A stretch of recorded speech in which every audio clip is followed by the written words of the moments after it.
What's going on, guys? It's Woods. Welcome back to Woods Sits Down. It's not what I'm calling this. Today we're going to be going over some conspiracy theories that you probably thought were fake. Conspiracy theories that turned out to be just downright conspiracies. A couple of these theories you'll be like, yeah, I'm not surprised because the government's involved. And a couple of them you'll be like, why have I not heard about this? Some of them are pretty downright stupid. Some of them are, you just need to know. Top secret heart attack gun. The theory: the government has developed a gun that can cause fatal heart attacks. The CIA developed a secret weapon in the 60s and 70s. A small poison dot was shot out and would cause a heart attack. It could penetrate clothing and leave nothing behind except a tiny red dot on the skin, disintegrating on impact. The target would feel as if they'd been bitten by a mosquito. The poison denatures quickly, so autopsy would not indicate foul play.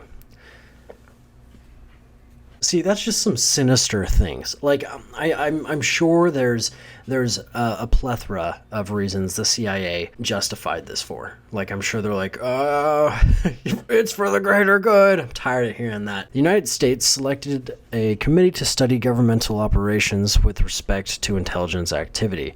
During testimony, the secret weapon became known to Congress. So, Congress wasn't even aware of this, and that's usually kind of how these things go.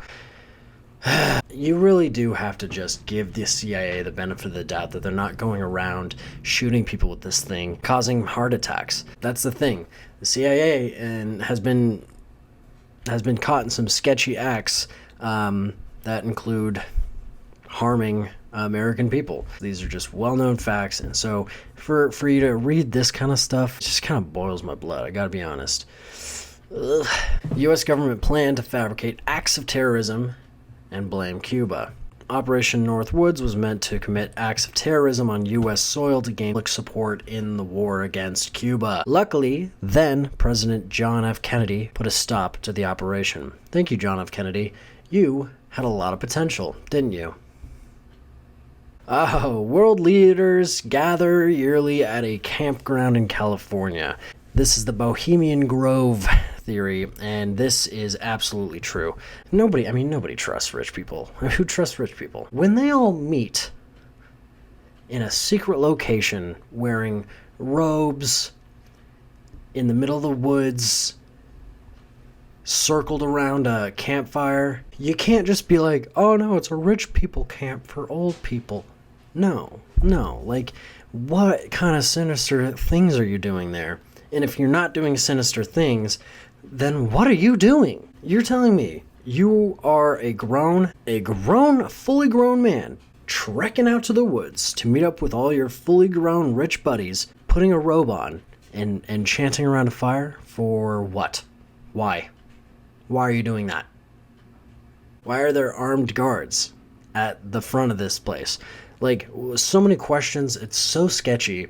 And yet, like, the population doesn't want to know about this. That's why we kind of just, like, tuck it under the rug. But, yeah, our world leaders are pretty sketchy people. Just straight up. The government can manipulate the weather. Operation Popeye was a U.S. government weather modification program that used a technique called cloud seeding to increase precipitation over North Vietnam.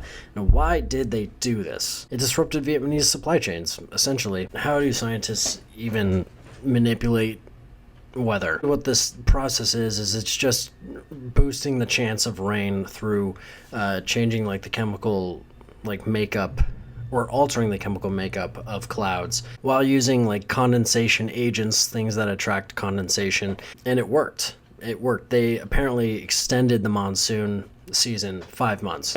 I mean, we'll do anything for that win. The CIA controlled U.S. media. Operation Mockingbird spied on members of the Washington Press Corps and paid journalists to publish CIA propaganda. It also funded student and cultural organizations and magazines. This is something that's fairly scary, and I'll explain why. Because it alters reality. It alters your reality and perception of the world. How do you know what's going on outside of your own little bubble? Well, we look to the news. And what is the news for? The news is for the truth. Objective facts. The CIA wants to alter the perception of the American people, whether it be to normalize certain things like war or push propaganda. And they certainly did that. And I will say, They're still doing it. Oh man, all right. The US government poisoned alcohol during Prohibition. It's another sinister thing that I had no idea about. The government added toxins to alcohol to stop people from drinking during Prohibition. Around 10,000 people died. In 1920, the U.S. passed the 18th Amendment of the Constitution, banning the sale, productions, and importation of alcohol. The Prohibition era was marked by widespread bootlegging of alcohol.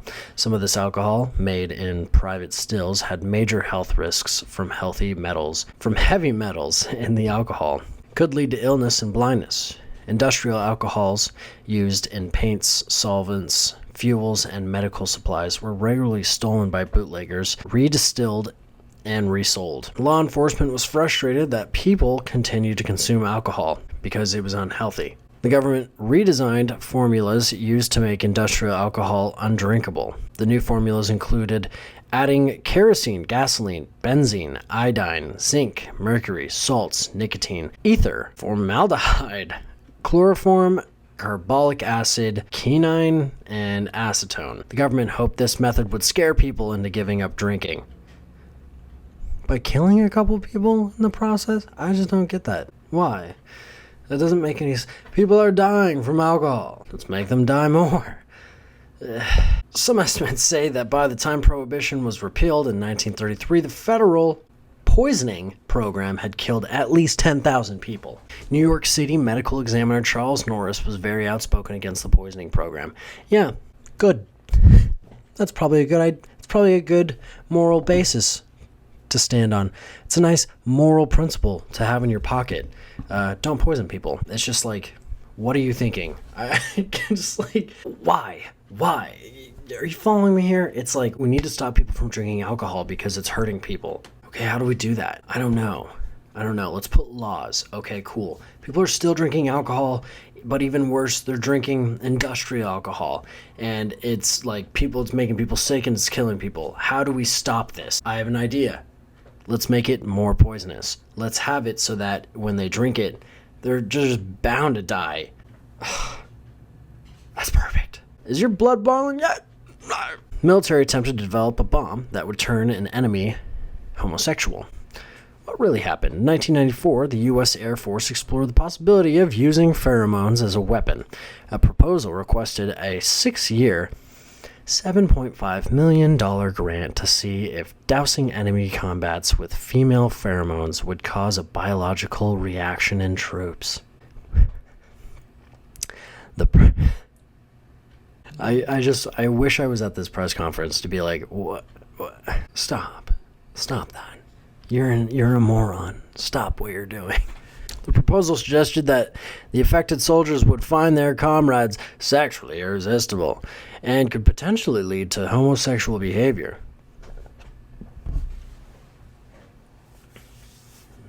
Why? Because around this time, being homosexual was not okay.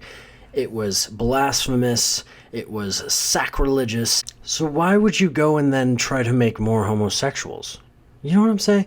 What? There's just a bunch of morons up there just throwing idiotic ideas and a bunch of morons catching them, looking at them and being like, yo, let's do this. This is so stupid. God. Presumably, the unbearable attraction would render enemy soldiers less effective in combat. How we know... You just look at this kind of stuff and you're like, oh man, there are really no adults in charge. It's so dumb. All right, folks and fellas, thank you so much for folks and fellas. That includes you ladies. Thank you so much for being here and getting frustrated with me. Every time I do read this type of stuff, I'm just baffled at how idiotic some people are. I just want to emphasize, you have to have compassion for people. You have to understand everybody has come to a decision based on their own life and perspective, and people make mistakes. People make idiotic mistakes. I appreciate it, and I will catch all of you guys next video. Until next time.